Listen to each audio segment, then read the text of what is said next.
It really is a great feeling to go out there and know that this came from yourself and from your own yard, and that it is ripe to perfection and grown organically.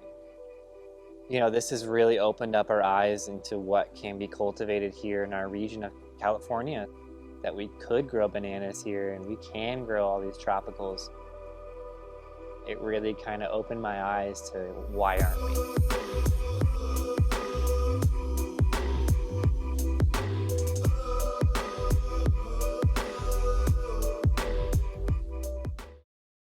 Hey guys, I'm Dustin. Welcome to my house here in Sacramento. We're located in Rancho Cordova. My wife Cheryl and I have lived here for about 4 years and have slowly started converting our front and backyards into a food forest.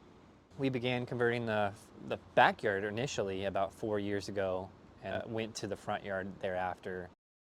Some of the first steps we took to convert the lawn into a garden were changing out the sprinkler heads into drippers, removing the grass, and just starting to prep the ground for planting. So we're growing 100% organic here on the property. We're not using any synthetic fertilizers, only organic dry amendments and compost really, along with our chop and drops.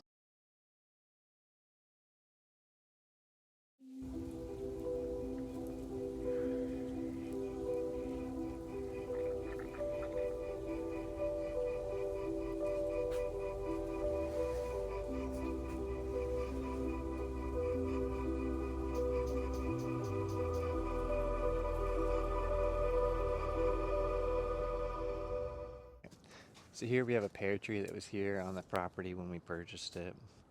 I did thin it pretty heavily this year, so we should see a good, heavier fruit set in this next couple of weeks as they start to bulk up. But it provides a nice kind of privacy and fruit set for us. It's kind of that win-win.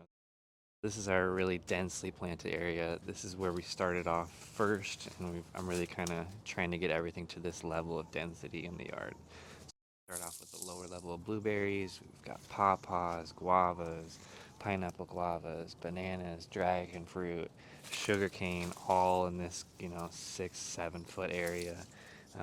This Inga here will provide that top level canopy of shade with some of these lower level guys still fruiting at the bottom. Here we have a tropic pink guava. It's just kind of setting some fruit. You can see on there, it's a fun one. Underneath that, you're going to see 4 different varieties of blueberries. We kind of planted a few here to see how they do. Here we're going to have a pineapple guava. This is another one you're going to see all over the property that really helps provide that initial shade. As soon as you put this thing in the ground, everything around it and kind of below it is going to benefit from it. You'll see here a jaboticaba seedling that has survived, up to 118 degrees temperatures down to the lower 20 degrees. This banana is going to be, it was sold to me as a blue java online. Got some bananas off it this last year.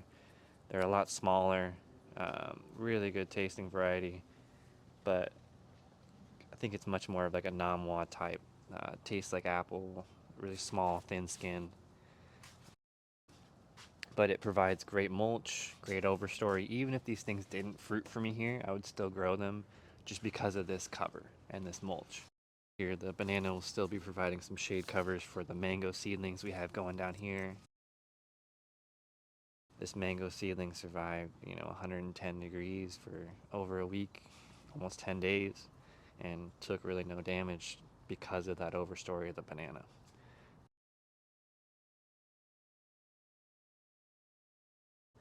We have a purple haze dragon fruit growing up a trellis here. This is a recent planting, but they tend to grow really fast when they're happy.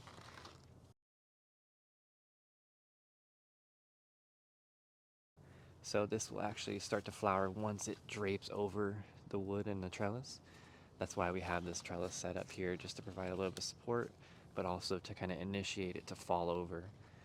Once this thing does fall over, it'll provide a nice flower that we'll have to hand pollinate within a 24-hour time.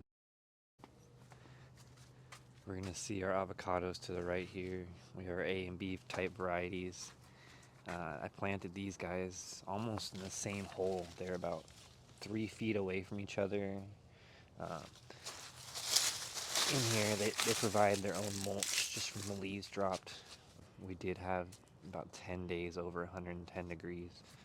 So you'll start to see a little bit of sun damage on some of these leaves. Good fruit set already on some of these.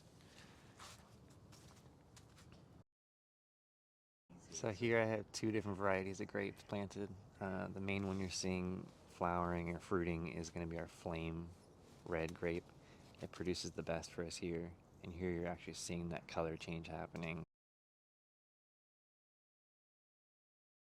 We grow a lot of sugarcane, so this is one of our varieties here. I call this one a yellow because it's not really a name variety that I have, but it just produces some of the biggest canes. You can see a happy one here. This one's gonna be a monster.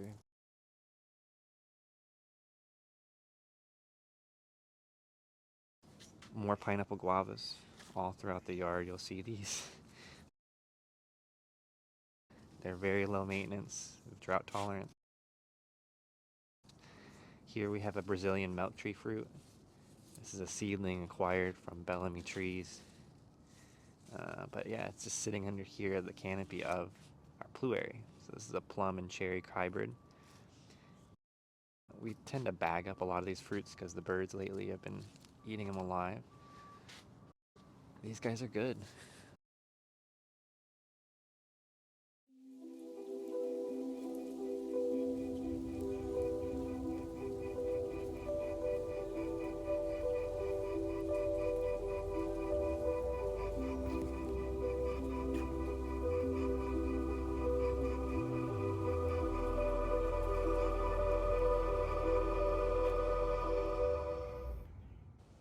So this is our front yard food forest that used to be just a kind of a grass wasteland here that was slowly dying at the summer heat. In here we've planted many fruit trees, lots of local natives, lots of mimulus and other varieties. We have all sorts of densely planted trees. This is going to be a Flavor King pluot. We have a dwarf peach. This is a fun one, another one from Dave Wilson Nursery. It doesn't get much taller than 5 or 6 feet, but still will produce a nice little fruit set. This year, we didn't have too many fruits. We have our loquat here. This is going to be paired next to a lot of our pollinators and going over here to our mandarin. This one's going to be our gold nugget. It's in combination with our comfrey. We're going to be chopping and dropping this comfrey and our lemongrass here to provide all the nutrients for these trees. I like to plant these close in combination with each other. Our goal with chopping and dropping is trying to provide all the nutrients for the trees and plants without having to reintroduce anything into the system.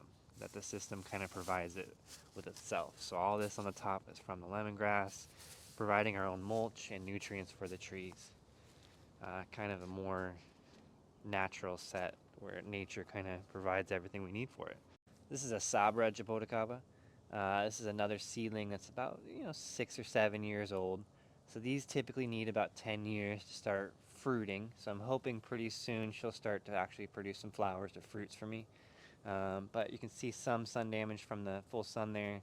She definitely prefers a little bit more of a dappled environment, but definitely hanging on. This is a great tree to grow in our area. It does really well with frost. It tends to handle the hot temperatures as long as it's not directly in the sun. So definitely want to recommend. So here we have a little shaded patch off the side of my driveway. I actually wasn't sure on what to plant here because it's constantly being covered by this large tree. So, when I first started growing, everybody says you need full sun for everything and all this. So I was a little intimidated on what to plant here. And all of a sudden it hit me, this is a great tropical spot. So what we've planted here is Suriname cherry, jaboticaba. This one's a fun multi-graft one.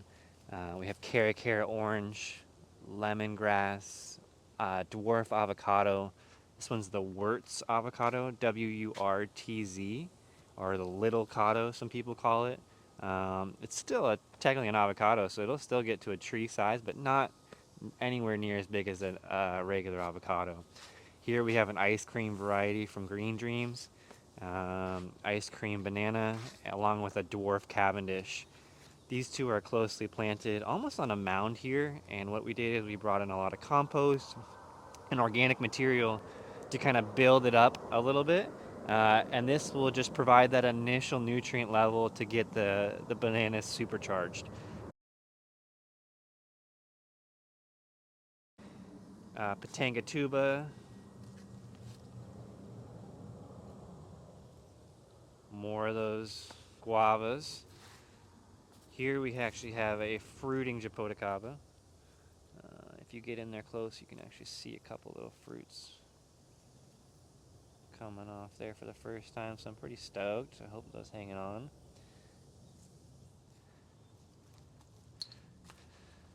Guabiju and another Suriname cherry. We're doing more seedling cherimoyas wherever I can. You'll see these throughout the yard. There's a couple more throughout there. But yeah, Guabiju and our Suriname cherry. Now that we have the food forest, we find ourselves outside a lot more and just hanging out in the actual yard. It cools us down, it provides beautiful landscape. We see a lot of different pollinators like the bees and the hummingbirds out and about. So for us, it's made a more inviting and natural landscape of our yard. I do envision this as a model for other communities and other houses. That same amount of water you're using on your ornamental grass, you could be growing your own food and cutting down on your grocery prices, your gas by driving to the grocery store, not knowing if it's been sprayed with harmful pesticides. There's a lot of different factors that go into it, and they really all just add up to you should be growing your own food if you have the space.